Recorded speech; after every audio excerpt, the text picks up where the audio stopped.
Өз балаларым үшін батыр болуды мен әрдайым армандайтынмын.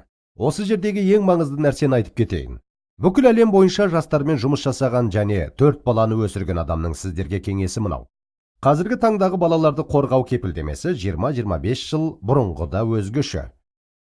Ол уақытта бала өзін қауіпсіздікте екенін сезіну үшін әке-шешесінің өзін сүйетіндігін білу жеткілікті болатын. Ал қазіргі таңда бұл ең маңыздысы емес. Егер бала әкесінің шешесін сүйетініне және олардың ажырасып кетпейтініне сенімді болмаса, әке-шешесінің өзін сүйетіндігін біле тұра олар өздерін қауіпсіздікте сезінбейді. Қазіргі қоғамда ажырасудың көбейіп кеткені соншалықты. Толық отбасында өсетін балалардың өздері, әке-шешелері бір-бірін қаншалықты сүймесін, бір күн ажырасып кетуі мүмкін деген қорқыныш пен абыржуды сезінеді. Шынымен де осы қорқыныш әрбір балада бар. Сондықтан да әке балаларының көзінше анасына сүйіспеншілік көрсете білуі тиіс. Мысал келтіріп кетейін. Бір күні ұлыма 6 жасында. Мектептен ашулы боп келді. Мен одан: "Достым, не боп қалды?" деп сұрадым. Ал ол: "Еш нәрсе болған жоқ, әке" деп жауап қатты. Не болып жатқанын шынымен де білгім келгенде мен: "Сен не сезінесің?" деп сұрадым.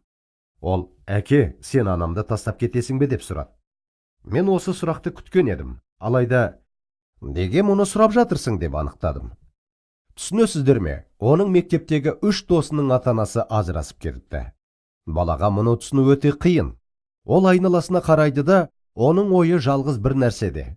Ата-анасы бір-бірін қаншалықты сүйгенімен олар ажырасып кетуі мүмкін.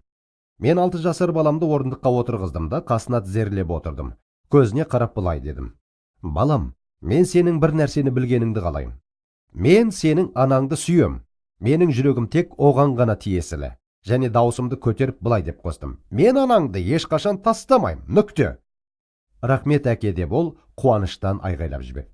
Сонымен осы жерде ол менің оны сүйетіндігіме мұқтаж болды ма? Жоқ.